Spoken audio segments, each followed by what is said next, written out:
আজকের video tutorial আলোচনার বিষয় হচ্ছে জব ইংলিশ সিরিজে নাউন বের করার কিছু কৌশল। প্রতিনিয়ত আমাদেরকে এই বিষয়গুলো লক্ষ্য করতে হয় বা প্রতিনিয়ত আমরা কিছু কিছু সমস্যার মোকাবেলা হই, সম্মুখীন হচ্ছি। সেগুলো হচ্ছে একটি সেন্টেন্স দেওয়া থাকে, সেখান থেকে পার্টসিপল স্পিচগুলো আমরা সঠিকভাবে বের করতে পারি না। বিশেষ করে তার মধ্যে নাউন একটি বিশেষ অংশ, যেটাকে আমরা কখনোই ওরকম করে ভালো করে বের করতে পারি না, কোন জায়গাতে নাউন বসে অথবা সেন্টেন্স দেখে বাকি ওয়ার্ড দেখে কিভাবে নাউন বের করতে হয়, এই জিনিসটাই আমরা অনেক সময় ভুল করে থাকি। আজকে কিছু কৌশল নিয়ে আপনাদের সামনে আলোচনা করব, যেগুলো খুব উপকারী হবে আপনাদের জন্য, কারণ আজকের এই কৌশলগুলো আপনাদেরকে দেখিয়ে দেবে যে কিভাবে একটা সেন্টেন্স থেকে নিশ্চিতভাবে নাউন বের করতে হয়। এই কৌশলগুলো যদি আপনি রপ্ত করতে থাকেন, যে কৌশলগুলো নিয়ে আমি আলোচনা করব, যদি আপনি রপ্ত করতে পারেন ঠিকভাবে, তাহলে আপনি একটি সেন্টেন্স দেখে অবশ্যই বলতে পারবেন যে এটি নিশ্চিত নাউন, এবং সেটি নিশ্চিত নাউন। এখানে কোনো দ্বিধা থাকবে না, দ্বন্দ্ব থাকবে না, ওটি নিশ্চিত নাউন। আমরা কৌশলগুলো চলুন দেখে আসি সেই কৌশলগুলোকে। তবে সেই কৌশলগুলো যাওয়ার আগে আমরা অবশ্যই একটু নাউন সম্পর্কে জেনে নিতে চাই। আসলে নাউন কি? আমরা যদি এখান থেকে একটু নাউনের সংজ্ঞা দুটো নিয়ে নেই, তাহলে বুঝতে পারবো যে আসলে নাউন কি। তো আমি আপনাদেরকে বলছি প্রথমে নাউন কি। দেখুন, এখানে আমি সংজ্ঞাতে আপনাদেরকে দিয়ে দিয়েছি, কোনো কিছুর নামকে নাউন বলে। এটার মধ্যে খুব ছোটবেলা থেকেই একটা সাধারণ কথা, যে কোনো কিছুর নামকে নাউন বলে। মানে কি, দেখেন ভাই, বুক, এই বুক হচ্ছে একটা নাউন, এটা হচ্ছে একটা নাম। এবার আসুন, আমরা যদি বলি বুকের পরে যদি ম্যান, ম্যান হচ্ছে একটা নাম। তারপরে দেখুন বুক, এই বুক হচ্ছে একটা নাম। এরপর যদি আমরা দেখি স্কাই, এটা হচ্ছে একটা নাউন। ইটিসি, এরকম অনেক কিছু বলতে পারবেন। তাহলে কোনো কিছুর নামকে কি বলে? কোনো কিছুর নামকে নাউন বলে। আচ্ছা, এই নাউনে এটা একটু কেমন জানি আমরা এখানে গতানুগতিক হয়ে গেছে, ট্র্যাডিশনাল একটা রুলস। আমরা খুব সহজভাবে একটু জেনে নেই যে আসলে আর একটা সংজ্ঞা আছে, যদিও এটি 100% কমপ্লিট একটা সংজ্ঞা নয়, কিছুটা বাকি থাকবে, তবে 80% এই সংজ্ঞাটা কাভার করবে এবং খুব ইফেক্টিভ মনে হবে। সেটি হচ্ছে, দেখুন, যা দু চোখে দেখা, মানে কি, যা দু চোখে দেখা যায়, মানে যা দু চোখে দেখি তাই নাউন।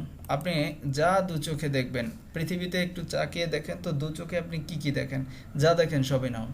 যেমন এখানে সংজ্ঞা দেখেন, বই আপনি দেখতে পারেন, ম্যান মানুষ এটাও আপনি দেখতে পারেন, বুক তাও আপনি দেখতে পাচ্ছেন, স্কাই দেখতে পাচ্ছেন, এই সবগুলোই যা দেখেন সেটা নাউন।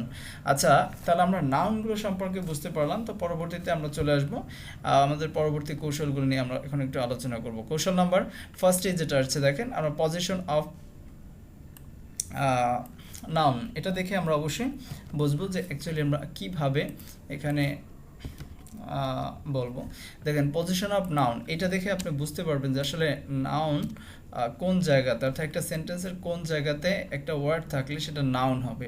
দেখুন, আমরা সাবজেক্ট অথবা অবজেক্ট এর স্থানে একটি মাত্র ওয়ার্ড থাকলে, এখানে যে আপনি একটি মাত্র ওয়ার্ড থাকতে হবে, আমি বলে দিচ্ছি, একটি মাত্র ওয়ার্ড থাকবে। অর্থাৎ সাবজেক্ট অথবা অবজেক্টের স্থানে একটি মাত্র ওয়ার্ড থাকবে, তাহলে সেটা নিশ্চিত নাউন হবে। নিশ্চিত আমি বলছি, সাবজেক্টের জায়গায় যদি একটি মাত্র ওয়ার্ড থাকে এবং অবজেক্টের জায়গায় যদি একটি মাত্র ওয়ার্ড থাকে, তা নিশ্চিত নাউন হবে। এখানে কোনো সন্দেহ বা কোনো ডাউট থাকবে না। যেমন আমি একটা এক্সাম্পল যদি লিখি, রহিম উইল ইট রাইস। আচ্ছা, এই একটা সেন্টেন্স যেটা আমি লিখলাম সেটা হচ্ছে আপনাদের জন্য বলে দিচ্ছি। দেখুন ভাই, রহিম উইল ইট রাইস।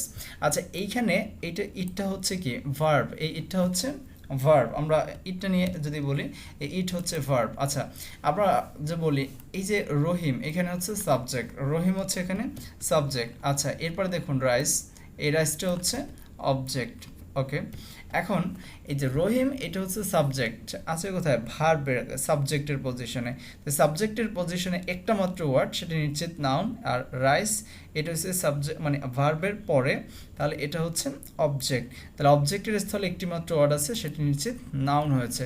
তবে এই যে সাবজেক্ট এবং অবজেক্টের জায়গায় আরেকটা প্রোনাউন হতে, মানে আরেকটা পার্টসিপল স্পিচ হতে পারে, সেটি হচ্ছে প্রোনাউন। যেগুলো হচ্ছে আই, ইউ, হি, সি, দে, এগুলো কতিপয় জেনে নেবেন, তাহলেই হবে। ওগুলো ছাড়া সাবজেক্ট এবং অবজেক্টের স্থানে যদি একটি মাত্র ওয়ার্ড থাকে, তাহলে সেটা নিশ্চিত নাউন হবে।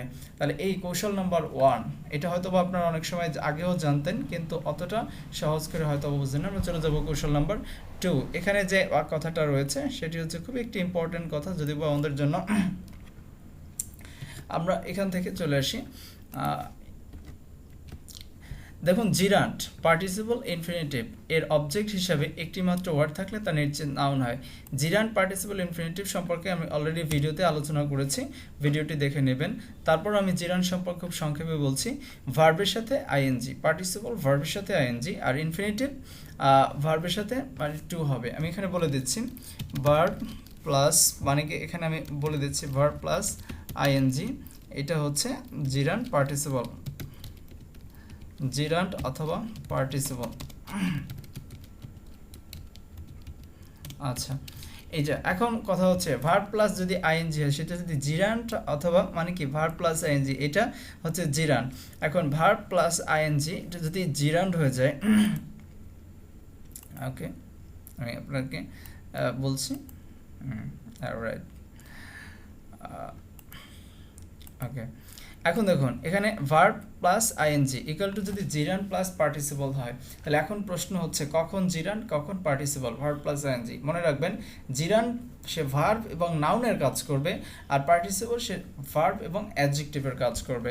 তাহলে যদি সেটা নাউন অথবা ভার্বের কাজ করে তাহলে সেটি হবে জিরান্ট, আর যদি ভার্ব এবং নাউনের কাজ করে তাহলে জিরান্ট, এবং ভার্ব এবং অ্যাডজেক্টিভের কাজ করলে সেটি হচ্ছে পার্টিসিপল। আর ইনফিনিটিভের ক্ষেত্রে আসে, ইনফিনিটিভটা হচ্ছে টু প্লাস, আপনারা এখানে সবসময় ধরে নেবেন টু প্লাস ভার্বের বেস ফর্ম ইকুয়াল টু হচ্ছে ইনফিনিটিভ। ইনফিনিটিভ আমরা যদি এখানে উদাহরণ দিই তাহলে দেখবেন টু রেড, এই যে এটা হচ্ছে ইনফিনিটিভ। আচ্ছা, টু স্টার্ট, এই যে এটা হচ্ছে ইনফিনিটিভ, এগুলো ইনফিনিটিভ। দেখুন এখন আমরা পরবর্তী যে রুলসটা বলছি, জিরান্ট পার্টিসিপল এবং ইনফিনিটিভের অবজেক্ট হিসাবে একটি মাত্র ওয়ার্ড থাকলে তা নিশ্চিত নাউন হয়। কথাটি খুবই ইম্পর্টেন্ট, লক্ষ্য করুন। আমরা বলেছি কি জিরান্ট মানে কি ভার্ব প্লাস আইএনজি। আচ্ছা, এখানে যদি কলিং রহিম, সরি, এই যে এখন দেখুন কলিং, এই কলিং রহিম, এই কলিং কিন্তু ভার্বের সাথে আইএনজি যুক্ত হয়েছে, তারপরে একটি মাত্র ওয়ার্ড আছে সেটা রহিম, তাহলে রহিম এটা একটা নাউন। তাহলে এই যে জিরান, যার পরে একটা মাত্র ওয়ার্ড আছে, আপনি রহিম দিন না, কলিং রিসাইটেশন। আচ্ছা, এখন দেখেন কলিং রিসাইটেশন, এই যে রিসাইটেশন কথাটা, এটা আপনার অর্থ না বুঝলেও চলবে। রিসাইটেশন মানে হচ্ছে আবৃত্তি, বাকি কোরআন পাঠ আমরা যেটাকে বলি। এই যে কলিং রিসাইটেশন, এই যে রিসাইটেশন, এটার মিনিং আপনি না জানলেও কোনো সমস্যা নাই, কারণ আপনি দেখেন এই কলিং এটা হচ্ছে একটা জিরান, যার ফলে এই পরে একটা মাত্র ওয়ার্ড আছে যেটি হচ্ছে নাউন। তাহলে ইনফিনিটিভের পরে জিরান্ডের পরে একটি মাত্র ওয়ার্ড আছে, সেটি নিশ্চিত নাউন হয়েছে। এবার আসুন টু প্লাস ভার্ব, এরপরে ইনফিনিটিভ, তা ইনফিনিটিভের পরেও যদি একটি মাত্র ওয়ার্ড থাকে সেটি নিশ্চিত নাউন হবে। ওকে, to read book.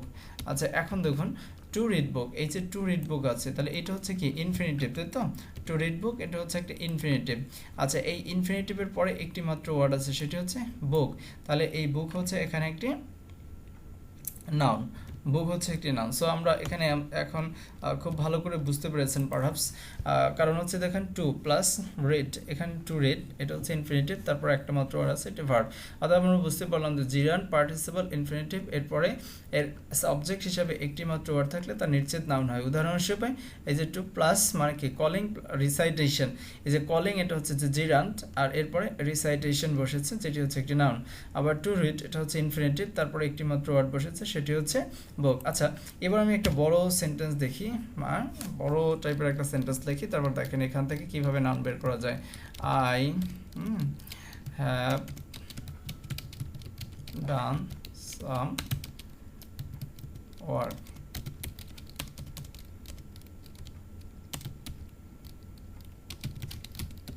for my brother calling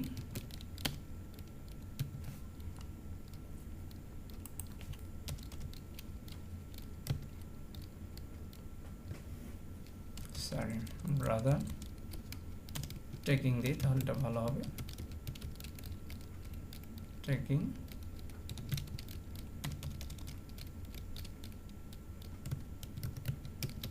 Ratul. আচ্ছা, তাহলে এই একটা সেন্টেন্স আছে, এখানে যদি আপনাকে বলা হয় আই হ্যাভ, সেন্টেন্সটা একবার পড়ুন, দেখুন বুঝতে পারবেন, আমিও পড়ছি। I have done some work for my brother taking Ratul, রাতুলকে নিয়ে আমি কিছু কাজ করেছি আমার ভাইয়ের জন্য। দেখুন এই টেকিং, এই টেকিং হচ্ছে একটা শব্দ, এই টেকিংটা হচ্ছে একটা জিরান্ট। আমি এখানে যদি বলি টেকিংটা হচ্ছে একটা জিরান্ট, ওকে।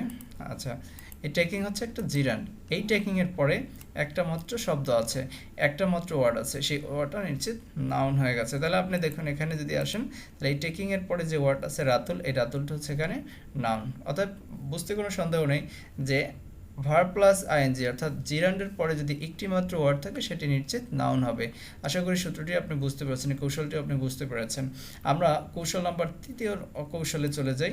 তাহলে এখান থেকে আপনি ভালো করে বুঝতে পারবেন যে আসলে কীভাবে এই রুলসটাকে কাজে লাগাবেন।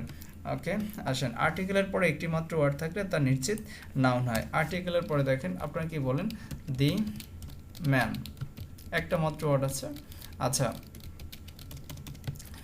ইন দ্য স্কাই, ওকে, আমরা কিন্তু এভাবে লিখি। আচ্ছা, তারপরে আই নিড, যদি একটা সেন্টেন্সই লিখে ফেলি, আচ্ছা তাহলে একটু উদাহরণটা খুব ভালো হয়। আই নিড অ্যান আমব্রেলা, ওকে। এবার আসুন উদাহরণ দিই, দ্য ম্যান। এই যে যদি এই সেন্টেন্সটাকে আমরা এই ফ্রেজটাকে আমরা ধরি, তাহলে বোঝা যাবে দ্য ম্যান, এই যে দি ম্যান, দি হচ্ছে আর্টিকেল, তার মধ্যে একটি মাত্র ওয়ার্ড আছে, তাহলে এটি হচ্ছে নিশ্চিত নাউন। ইন দ্য স্কাই, এই দি এর পরে একটি মাত্র ওয়ার্ড আছে, তাহলে সেটি কি নিশ্চিত নাউন। এবার আসেন এটা, আই নিড অ্যান আমব্রেলা, দেখুন এই অ্যান এর পরে একটি মাত্র ওয়ার্ড আছে, তার মানে এখানে আমব্রেলা হচ্ছে একটা নাউন। তাহলে এই সূত্রটিও নিশ্চিত, আপনি বুঝতে পেরেছেন রুলটি। অবশ্যই এই কৌশলটি আপনাকে হেল্প করবে। মনে রাখবেন আর্টিকেল, আর্টিকেল হচ্ছে এ অ্যান্ড দি, এরপরে একটি মাত্র ওয়ার্ড থাকলে সেটি নিশ্চিত নাউন হবে। আমি আর্টিকেলটা এখানে লিখে দিই, এ অ্যান্ড আরেকটা হচ্ছে দে। এই তিনটা শব্দের পরে যদি একটি মাত্র ওয়ার্ড থাকে তাহলে সেটি নিশ্চিত নাউন হবে। এই যে তিনটা শব্দ আমি আপনাকে এখানে ট্যাগ করে দিচ্ছি, রাইট, ওকে। তাহলে এই শব্দগুলো হচ্ছে এ অ্যান্ড দি, এটা হচ্ছে একটা নাউন, ওকে, রাইট। সবাই বুঝতে পারছেন আশা করি, রাইট, ওকে। তারপরে আসি আমরা পরবর্তী কৌশলটি, যেটা বলা হয় সেটি হচ্ছে একটি মাত্র এই যে রুলসটা আছে, খুবই ইম্পর্টেন্ট হিসেবে আপনার জন্য কাজে লাগবে। আচ্ছা, রাইট। এখন এখানে কি সেটা কিন্তু বলা হয়নি, এরপরে একটি মাত্র ওয়ার্ড থাকলে তার নিশ্চিত নাউন হয়, এই কথাটাও কিন্তু খুবই গুরুত্বপূর্ণ। আমরা এখানে এই কৌশলটার জন্য লিখি, সেটা হচ্ছে প্রিপোজিশনের পরে একটি মাত্র ওয়ার্ড থাকলে সেটি কি হবে ভাই, নিশ্চিত নাউন হবে। এই কথাটি কিন্তু খুবই ইম্পর্টেন্ট, প্রিপোজিশনের পরে একটি মাত্র ওয়ার্ড থাকলে সেটি নিশ্চিত নাউন হবে। আচ্ছা, আমি যদি এখানে লিখি আফটার রিডিং বুক, এই যে আফটার রিডিং বুক, আচ্ছা, এরপরে বিফোর,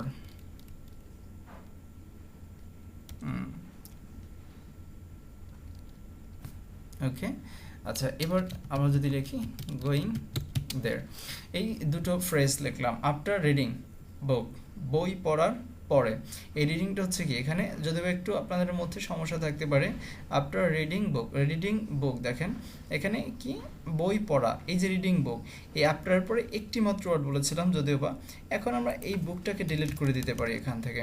আফটার রিডিং, পড়ার পরে, ঠিক আছে, ওইটা হয়তো একটু ভুল, আপনাদের বোঝার ক্ষেত্রে সমস্যা হতে পারতো। আফটার রিডিং অর্থাৎ বই পড়ার পরে, তার মানে এই প্রিপোজিশন এরপরে একটা মাত্র ওয়ার্ড আছে, সেটি নিশ্চিত নাউন হয়ে গেছে। এবার আসেন গোয়িং, এই গোয়িং কথাটা হচ্ছে, সরি এখানে একটু আমার ভুল হয়ে গেছে, ঠিক করে দিচ্ছি। এখানে এই যে গোয়িং, এখানে যদি আমি বলি বিফোর, আচ্ছা বিফোর গোয়িং, তাহলে এখানে একটা মাত্র ওয়ার্ড আছে, এই বিফোর হচ্ছে একটা প্রিপোজিশন, তারপরে একটি মাত্র ওয়ার্ড আছে, তাহলে এখানে এই গোয়িংটা হচ্ছে একটা নাউন, যেটাকে আমরা জিরান বলি। জিরান মানে তো হচ্ছে ভার্ব প্লাস নাউনের কাজ করবে, তাহলে বিফোরের পরে একটি মাত্র ওয়ার্ড আছে, এটি নাউন। আর তাহলে কৌশলটি আপনি বুঝতে পেরেছেন যে প্রিপোজিশনের পরে একটি মাত্র ওয়ার্ড থাকলে সেটি নিশ্চিত নাউন হবে। আসুন আমরা নেক্সট কৌশলটি নিয়ে আলোচনা করি, এরপরে একটি মাত্র ওয়ার্ড থাকলে সেটি নিশ্চিত নাউন হবে। আচ্ছা, এই ব্যাপারটা তো আপনাদেরকে খুব ইম্পর্টেন্টলি জানতে হবে যে দেখুন কিছু কিছু পজিটিভ অ্যাডজেক্টিভ আছে, পজিটিভ অ্যাডজেক্টিভ, এটা নিয়ে আলোচনা করি তার আগে একটু বলি অ্যাডজেক্টিভ। এই অ্যাডজেক্টিভ এর পরে আমরা এখানে যদি বলা হয় যে অ্যাডজেক্টিভের পরে একটি মাত্র ওয়ার্ড থাকলে সেটি কি হবে, সেটি নিশ্চিত নাউন হবে। আচ্ছা, অ্যাডজেক্টিভের পরে যদি একটি মাত্র ওয়ার্ড থাকে সেটি নিশ্চিত নাউন হবে। উদাহরণ হিসাবে দেখি আমরা, যদি আমরা বলি বিউটিফুল, বিউটিফুল গার্ল, আচ্ছা নাইস রিডিং, ওকে হ্যান্ডসাম বয়। তাহলে এখানে কি দেখা গেল, বিউটিফুল গার্ল, তাহলে বিউটিফুল হচ্ছে কি অ্যাডজেক্টিভ, তারপরে একটি মাত্র ওয়ার্ড আছে, এই একটি মাত্র ওয়ার্ড এটা হচ্ছে নির্জিত নাউন। এই নাইসটা হচ্ছে কি ভাই দেখুন, এটি হচ্ছে কিন্তু একটা অ্যাডজেক্টিভ, তারপরে রিডিং আছে, তাহলে রিডিংটি হচ্ছে নির্জিত নাউন। হ্যান্ডসাম অ্যাডজেক্টিভ, তারপরে একটি মাত্র ওয়ার্ড আছে, এই ওয়ার্ডটি হচ্ছে নাউন। অর্থাৎ অ্যাডজেক্টিভের পরে একটি মাত্র ওয়ার্ড থাকলে নির্জিত নাউন হয়। এই রুলসটা নিশ্চয়ই আপনি বুঝতে পেরেছেন আশা করি। Thank you. আমি পরবর্তী ব্যাপারটা যাচ্ছি, পরবর্তী কৌশলটি যা আপনাকে খুবই ইম্পর্টেন্টলি হেল্প করবে, মানে খুবই গুরুত্বপূর্ণ এই রুলটি, কৌশলটি। ওকে দেখুন, দি প্লাস অফের মাঝে যদি একটি মাত্র ওয়ার্ড থাকে তাহলে তা নিশ্চিত নাউন হবে, কোনো সন্দেহ নেই। দি প্লাস অফের মাঝে একটি ওয়ার্ড থাকলে তা নিশ্চিত noun. Okay, the people of BD for Bangladesh are very industrious. Okay, এখানে আমরা যদি লক্ষ্য করি, the people of Bangladesh BD, sorry এটা ক্যাপিটাল লেটার হবে, the people of Bangladesh are very industrious, বাংলাদেশের মানুষ খুব বেশি পরিশ্রমী। আচ্ছা, দি এবং অফের মাঝে একটি মাত্র ওয়ার্ড আছে, তাহলে এই ওয়ার্ডটা কি ভাই, এই ওয়ার্ডটি হচ্ছে নির্জিত নাউন, এখানে কোনো সন্দেহ থাকবে না। আচ্ছা, পরবর্তী কৌশলটিতে আমরা চলে যাই। পরবর্তী কৌশল হচ্ছে শেষ একটি আপনাদের জন্য নিয়ে আসি, এখানে ঠিক আলোচনা। কোনো ওয়ার্ডের শেষে এই সাফিক্স মানে যেই ওয়ার্ড, মানে ওয়ার্ড নয়, সাফিক্স হচ্ছে, সাফিক্স বলে প্রত্যয় বাংলায়, অর্থাৎ কোনো শব্দের শেষে যেগুলো থাকে সেই শব্দগুলো, মানে এগুলোকে প্রত্যয় বলে, ইংলিশে বলে সাফিক্স। এই সাফিক্সগুলো যদি, অর্থাৎ এগুলো যে নেস, শন, হুড, শিপ, ডমেন্ট, ইজম, টিএস, টিওয়াই, সিই, সিওয়াই ওর অথবা ইয়ার ইত্যাদি সাফিক্সগুলো ওই ওয়ার্ডের শেষে থাকলে, অর্থাৎ একটা ওয়ার্ড থাকবে তার শেষে থাকলে সেটি নিশ্চিত নাউন হবে। আমি যদি উদাহরণ দিয়ে দেখাই, যেমন আমরা বলি ফিউশন, FUSION, ফিউশন, এটি একটা নাউন, শেষে SION আছে। এই যে নেশন, এটি একটা নাউন। আচ্ছা, ব্রাদারহুড, তাহলে এটি হচ্ছে একটি নাউন। আচ্ছা, ফ্রেন্ডশিপ, এটি হচ্ছে একটি নাউন। এনহান্সমেন্ট,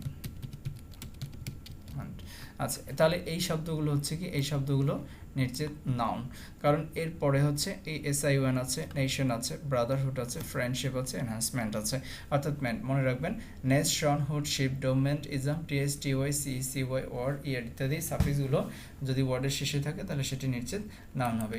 এই কৌশলগুলো আশা করি আপনারা সবাই বুঝতে পেরেছেন, এবং এগুলোই হচ্ছে এক্স্যাক্ট কৌশল যেগুলো ফলো করে আপনি সেন্টেন্স থেকে কোনটি নাউন এটা আপনারা বের করতে পারবেন। বিভিন্ন প্রতিযোগিতামূলক পরীক্ষা এখান থেকে খুব বেশি করে প্রশ্ন আসে, এই জন্য এই ভিডিও টিউটোরিয়ালটি তৈরি করা। আগামী ভিডিও টিউটোরিয়াল দেখার জন্য আপনার সকলকে আমন্ত্রণ করছি, এবং আজকের মতো এখান থেকে